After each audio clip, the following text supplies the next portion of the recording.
안녕하세요. 풀카운트 MLB입니다. 오늘 얘기해볼 주제는 김광현의 다음 시즌 전망인데요. 요새 유튜브 보는데 김광현 선수가 제가 즐겨보는 아영하고 라스에 나오더라고요. 생각보다 인간적인 모습에 호감이 생겨서 문득 김광현의 다음 시즌 성적이 궁금해서 직접 분석해보았습니다. 분석은 4가지 카테고리로 나누어서 해보려고요. 직전 시즌 기준으로 구위, 재구, 약점, 그리고 팀 현황 파트로 나누어서 보도록 하겠습니다. 첫 번째로 구위입니다. 아래 보이는 표는 직전 시즌 김광현의 구질 사용도와 평균 구속을 나타내는 표입니다.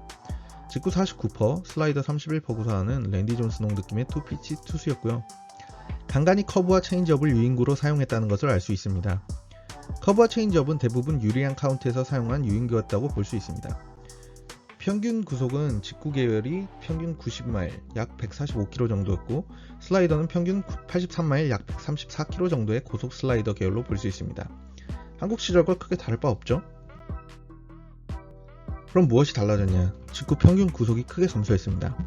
한국에서 평균 92, 3마일에 150km 이상 강속구도 심심치 않게 던지던 양반이 메이저 오니까 더 세게 던져도 모자랄 판에 구속이 2, 3마일가량 하락한 것입니다.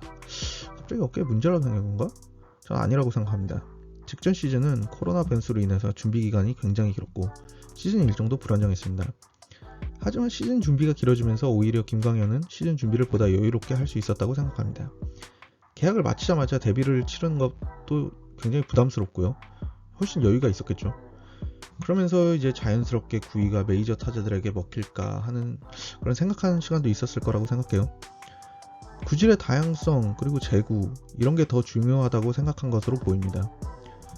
거기다 요즘 한창 유행인 커터 장착도 했을 것으로 보이는데 커터는 요즘 메이저 투수들이 유행처럼 하나씩은 장만하는 거의 귀뚜라미 보일러급 효자 구질이죠. 투피치 투수들이 구종 추가하기 위해서 배우는 땅볼 유도형 구질입니다. 직구보다 구속은 낮은데 변화각은 좀 더 슬라이더에 가까운 그래도 또 직구 계열이에요. 그래서 아마 이게 구속 측정에 반영되어서 평균 구속이 낮게 보이는 현상도 있었다고 생각합니다. 한국에서는 150km대 직구로 삼진 그냥 펑펑 잡을 수 있는데 메이저에서는 좀 빡세죠.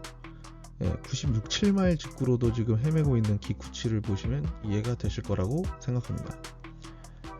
한국에서 이제 파이어볼러, 삼진머신으로 이제 꼽혔던 류현진이 메이저에서 어떻게 살아남았는지 보고 재구에도 더욱 심혈을 가했을 거라고 생각합니다. 제가 생각하는 김광현의 직구 구속 하락의 원인입니다. 두 번째로 재구입니다. 아래 표를 보시면 김광현의 커리어 내내 볼넷 비율이 발전했음을 알 수 있죠. BB/9 이거는 9이닝당 평균 볼넷의 의미입니다. 신기한 건 메이저에 와서도 볼넷 비율을 유지한 건데요. 현재 메이저리그의 추세는 더 많은 홈런입니다. 메이저 타자들의 타율과 도루는 하락 중이고 장타율은 급격히 상승 중입니다. 홈런을 더 많이 때리는 방법은 어퍼스윙인데요. 어퍼스윙을 하게 되면 컨택 비율은 낮아지고 퍼올려 홈런 칠 확률은 높아집니다. 투수들은 그로 인해 헛스윙 발생시킬 확률이 높아지게 되는 거고요. 김광현이 이번 시즌 구속은 낮추면서 재구에 더 신경을 쓴 와중에 타자들이 초구나 2구에 헛스윙할 확률이 높아지면서 자연스럽게 유리한 볼 카운트로 가져가게 되었다고 봅니다. 삼진 구위가 현재는 아니어서 뜬공이나 땅볼 아웃이 더 많아졌다고 생각하고요.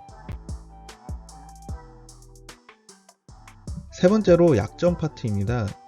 이번 시즌 비록 정규 이닝은 못 채웠는데 1.6이라는 정말 경이로운 방어율을 달성했는데요. 조금 더 파고들어 보도록 하죠. 2차 스탯 중에 BABIP, 바빕이라고 하죠. 바빕이라는 스탯이 있는데 바빕은 타자가 공을 쳤을 시에 파울이 아닌 인플레이가 됐을 때 타율을 의미합니다. 이렇게 되면 무조건 결과값이 아웃, 안타 혹은 홈런이 되게 되죠. 삼진 볼넷 제외한 타석들의 타율이 됩니다. 이번 시즌 김광현의 바빕은 2할 1푼 7리로 커리어 바빕보다 무려 1할이 낮았는데요. 이는 메이저 전체를 따져봐도 마에다, 바우어만이 김광현보다 앞에 있을 정도로 굉장히 낮은 수치입니다. 호수비가 어느 정도 있었다는 반증으로 볼 수 있어요. 그리고 방어율과 수비 무관한 방어율의 차이가 2점이 넘는다는 것도 결정적인 호수비가 위기 상황에서 실점을 막은 경우가 제법 있었을 거라고 보이는 부분입니다. 내년에도 이 정도 수비 도움을 받을 수 있을 것이라고는 생각하기 힘들다 볼 수 있겠습니다. 네, 마지막으로 이제 팀 현황인데요. 일단 메이저리그 최악의 타선 중 하나입니다. 팀 OPS가 6할 9푼 4리로 7할도 못 넘겨요. 메이저 전체 거의 꼴찌에서 4등입니다. 뭐 그래도 세인트루이스가 타력으로 먹고 사는 팀은 아니었지만 이번 시즌 정도가 너무 심했죠. WRC라는 이제 스탯은 조정 득점 생산력인데 무조건 타격만 고려한 스탯으로 이제 타격 스탯 중에 가장 정확한 타격 스탯입니다. 100이 평균인데 93이라는 건 평균보다도 더 못했다는 얘기입니다. 스포츠에서 점수 못 내면 못 이깁니다. 거기에 최근 뉴스에 세인트루이스가 몰리나한테 리디큘러스 말 그대로 말도 안 되는 오퍼를 넣었다고 합니다. 이번 시즌이 계약 마지막 시즌이라서 은퇴 혹은 재계약 얘기가 나왔었는데 일단 세인트루이스가 헐값에 재계약하자는 얘기를 한 것으로 보여집니다. 세인트루이스는 이런 전력이 있죠. 바로 폴스인데 폴스 전성기 10년을 다 써먹더니 헐값 제시해서 폴스가 뒤도 안 돌아보고 딴 팀과 계약했죠. 결국 뭐 세인트루이스가 승자가 되긴 했지만 팀 레전드 대우를 참 먹같이 한다 이런 뒷맛이 있었는데 이번 몰리나 관련 뉴스를 들으니까 그때 생각이 나면서 좀 씁쓸하네요. 몰리나는 투수 방어율 관리에 많은 영향을 끼쳐왔는데 만약 팀을 떠나게 된다면 김광현에게도 영향이 있을 것이라 보여집니다. 그래서 김광현이 21시즌에도 팀 내 에이스 가능할까? 메이저 입성 후에 두각을 나타낸 신인들은 다음 시즌 서포머 징크스에 빠지게 되는데 그 이유는 상대 팀들의 철저한 분석이 이루어지기 때문입니다. 만약 몰리나마저 팀을 떠난다면 김광현뿐만이 아니라 팀 전체 사기나 방어율 관리에도 영향을 끼칠 것이라는 생각입니다. 거기에 이제 직전 시즌 크게 부진한 에이스 플레이어티도 반등할 가능성이 높고요.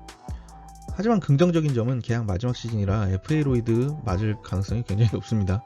거기다가 이제 직전 시즌에 플레이오프 1차전 선발에 기용될 만큼 코칭 스태프의 신뢰도 많이 높다고 볼 수 있어요. 거기다가 삼진율을 조금만 더 높인다면 운빨 스탯 그런 논란도 자연스럽게 극복 가능하지 않을까 싶습니다. 제가 예상하는 2021년 김광현 예상 성적은 10승 안팎의 이제 방어율 3점 중반대로 생각을 하고 있습니다. 지금까지 김광현 다음 시즌 전망에 대해서 얘기해 보았는데요. 여러분들의 생각은 어떠신가요?